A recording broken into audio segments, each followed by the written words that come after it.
Good day, everyone. So, welcome to part E of lecture number 7. In part C and D, we discussed about the I format instructions. Okay, and the format of such instructions we discussed in great detail, and we also discussed the instructions that belong to the I format. We discussed both the arithmetic instructions, arithmetic and logical instructions. As we said, there are 7 such instructions that belong to the I format. 9 such instructions. And we also discussed load instructions that belong to the I format, and they were of 5 different types. So total I format instructions are 14. Likewise, in our part A and part B of lecture number 7, we discussed about the R format instructions, and R format instructions we showed there are 10 arithmetic and logical instructions that belong to the I format. Today's discussion will be related to the S format instructions. S format instructions. Basically, S here stands for store. So this format is mainly for store instructions. And we know what is the functionality of a store instruction. The functionality of store instruction is that it takes the value from a register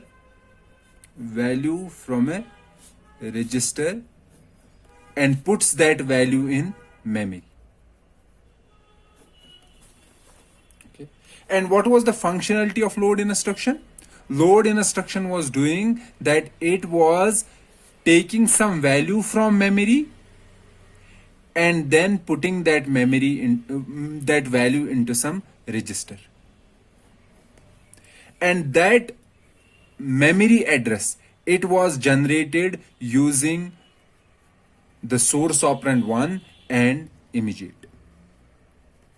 Okay, and this register in which we have to put that data, this was the destination register. Here in the store instruction, it works similarly as load. However, here we have to take the data from a register and put that data into memory. So you can see that in a store instruction, unlike load instruction, we require a destination register. Destination register means a register in which we have to put some value. However, in store instruction, we don't require any destination register because we have to put the value into memory. So there is no destination register in case of store instructions. Okay. However, we require memory address. The same we require in the load instruction. We require in load instruction as well, the memory address. How were we generating the memory address? We were generating using RS1, source operand 1. This we use to say the base register, and using the immediate. Likewise, in store instruction also, we generate the effective memory address or the address where we have to store the value. We generate it using the source register 1 and the immediate. Okay. And since we have to store some value into the memory, and that value is stored in another source register, which is source register 2. So we have to take the data from source register 2 and put that data at this memory location. And that location is calculated using source operand 1 and the immediate. So in the store instructions, unlike load instructions, we require 2 source operands. In load instructions, we required only one source operand and 1 destination operand. However, in store format instructions, we require 2 source operands. So the format of instructions of S format instruction, it follows this format.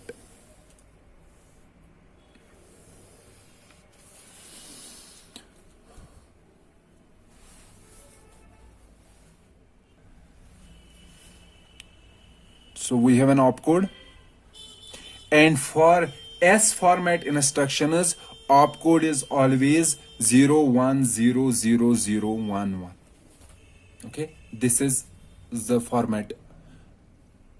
Then what was the general rule? General rules was after opcode we have destination register. However, we know that we don't have any destination register in case of store instructions. So let's leave these 4 bits as they are. Then we have func3. Okay, func3 is 3 bits. Let's see what we will fill in these 5 bits. Okay, then we have source register 1, and that is of 5 bits. Then we have source register 2. It is also of 5 bits. Now remains the immediate. Immediate is of 12 bits. Okay, in the instruction immediate is of 12 bits. However, we want that our immediate should be of how many bits? 32 bits.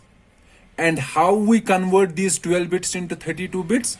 We convert 12 bits into 32 bits by either sign extension or by adding all zeros. However, in almost all the instructions, we sign extend these 12 bits to make it to 32 bits. So how are these 12 bits? Basically, our immediate is like this. 32 bits. Okay, and among these 32 bits, first 12 bits, let's say from 0 to 11.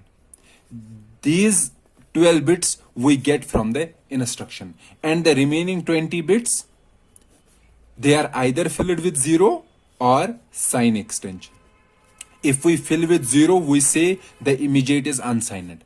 However, if we use the sign extension, then the immediate is signed number. Okay, and how are these 12 bits inside the instruction? So let's see. So how many bits are there? Remaining bits. So this is 7, 5, 3, 5, 5. So out of 12, how many bits remaining? Out of 12, how many bits are remaining? There are 7 bits. Okay, and immediate is of 12 bits. So from this immediate, 7 bits will be stored here and 5 bits will be stored here. So 7 plus 5 is 12. Okay, so we store immediate first 5 bits 0 to 4. 0 to 4 means here 0 to 4. 0 to 4. They are stored at this particular location where we used to store the destination register. Since in store instructions there is no destination register, so we are storing the immediate here. And the remaining 7 bits from 5 to 11, they are stored at the most significant position. So these remaining 5 to 11, these are stored here, and the immediate first 5 bits are stored here. Now someone will say, sir, why we are storing 5 bits here and 7 bits here? Why don't we combine these two and store both these two at the end? We are doing this, we are storing 5 bits here and 7 bits here in order to have a uniform format of instructions. So this is done to have uniform format of instructions. And how will this uniform format of instructions be helpful? This will be helpful in case of decoding the instruction. Having the uniform format, this will make our decoding very simple, because we know that these specific bits will always be register source operand 2. This will be always source operand 1. Or likewise, this will always be func3. And the last 7 bits will be, or the least significant bit, 7 bits will be always opcode. This will help us to have a simplified decoding of the instruction. We will learn about a decode stage. decode stage is one stage in our processor design, and in that stage we will show that how this uniform format of instructions helps to make our decode stage simple and easy. Having a non-uniform stage, if we have a non-uniform format, then our decode stage will have to handle every instruction differently.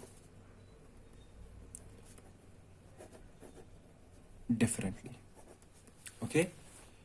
However, having the uniform format of instructions, it helps our decode stage to handle all the instructions in the similar manner.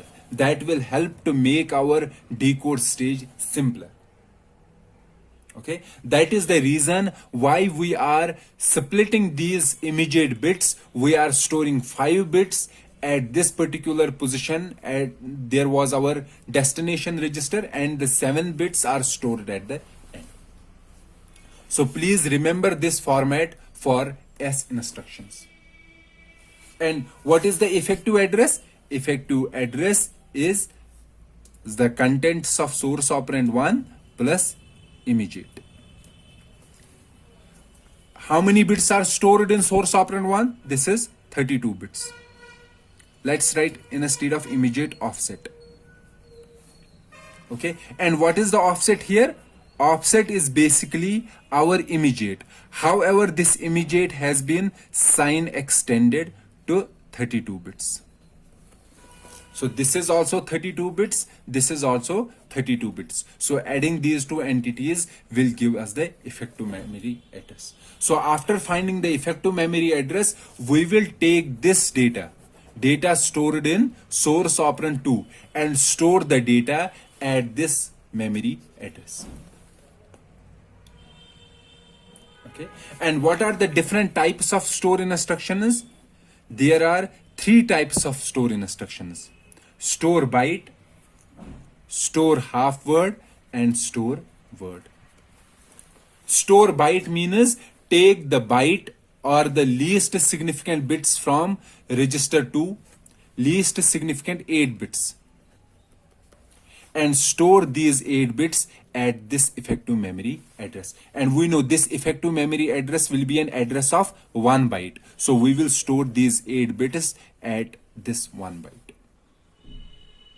Okay. Likewise, if we have store half word means take the 16 bits from source register 2 and store these least significant 16 bits at this effective memory address. Since this effective memory address is an address of a byte, so we will store 1 byte at this position and another byte at the next position. And how will we store? Should we store the most significant byte at this position or at this position? That is decided by Little Indian format. Since we said that RISC-V obeys the Little Indian format, so it will store the most significant byte at the least significant address. Okay. And store word means store the complete contents of RS2, that is 32 bits, at this effective memory address. Effective memory address means this byte and the next 3 bytes. So to add total 4 bytes, we have to store the word. And how are we differentiating between these 3 instructions? Since opcode is same for all the instructions, all these store instructions 0, 1, 0, 0, 0, 1, 1. So we are differentiating between these 3 instructions using the func3. So for store byte, value of func3 is 0, 0, 0. For store half word, value of func3 is 0, 0, 1. And for store word, value of func3 is 0, 1, 0. Okay, let's understand this encoding and this S format instructions with the help of an example. Let's say our register, we have some register X5, and this register stores some value, let's say 10. It stores 10, x5. Okay, and so x5 is of how many bits? It is of 32 bits, 0 to 31. This is our x5. Okay, so first convert 10 to binary, 32 bits. Okay, 10, we have to convert 10 to binary using 32 bits. So 10 to binary will be 2502. So 10 is 1010 and all zeros. Why all zeros? Because it is a positive number, so most significant bits will be 0. So it will be 0 1 0 1 0 0 0 0 0, all zeros. Okay, let's say we have to store this x5 at a memory location 30. Okay, at this memory location, this is our memory.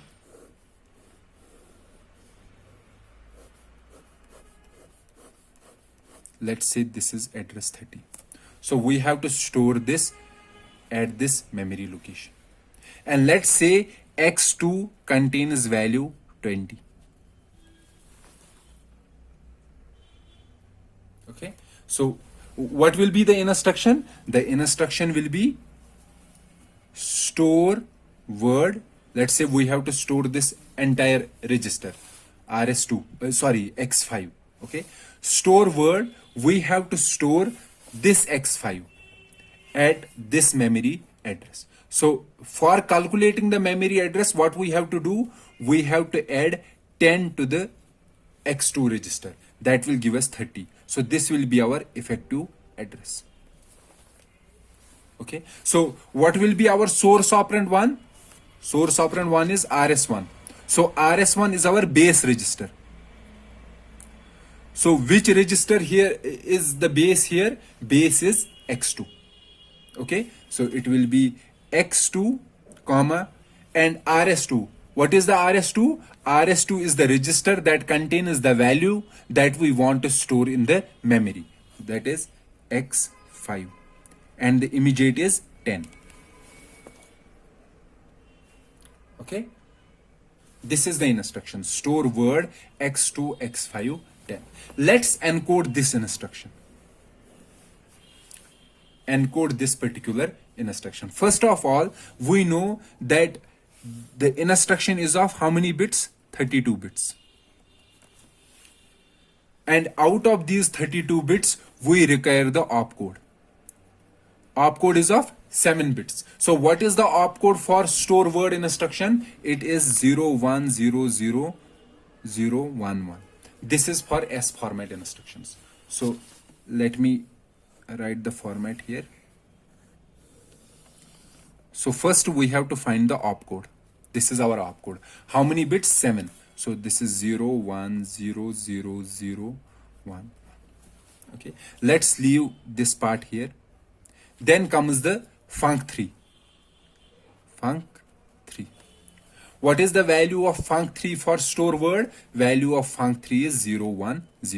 So these 3 bits will be 010. What does this store? This stores immediate from first 5 bits. Let's leave it here right now. Then after func3, what is there?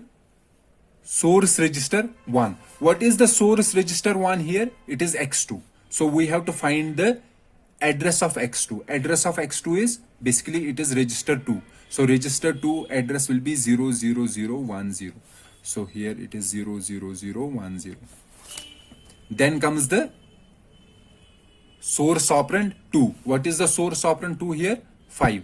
x5. So it will be 00101. 00101. Now what is remaining? This is immediate 11 to 5. Okay, so now only thing that is remaining is the immediate. Okay. Okay, let's convert this immediate into 32 bits first. 10 in 32 bits will be 0 0 0. Since it is positive number, so it will be all zeros and most significant bits will be 1 0 1 0. Now from these 32 bits, this is our 32 bits, the first 5 bits will be stored at this location, at this particular location. So what are the least significant 5 bits? Here I am writing 0 to 4, means starting from the least significant bit 0 to 4, 5 bits. So what are the least significant 5 bits? These are 0 1 0 1 0. So we write 0 1 0 1 0. And now at the most significant position, how many bits from the immediate? 7 bits. 7 bits from index 5 to index 11. So from 5 to 11, what are the bits? They are all 0. So I will write all zeros. So this is the machine instruction of this assembly instruction. So we can easily convert any S format instruction to its equivalent machine instruction. Okay, so the next job is that you have to perform the encoding of following instructions. Let's say store half word x2 x8 minus 11. So please encode this instruction using machine format, in machine format, machine instruction format. Likewise, store byte x8 x20 minus 50. Okay, convert these two instructions into their equivalent machine instructions. Okay, this was all about the S format instructions. So in the next lecture, in part F of lecture number 7, we will discuss about the U format instruction. So let's meet in the next class. Till then, goodbye.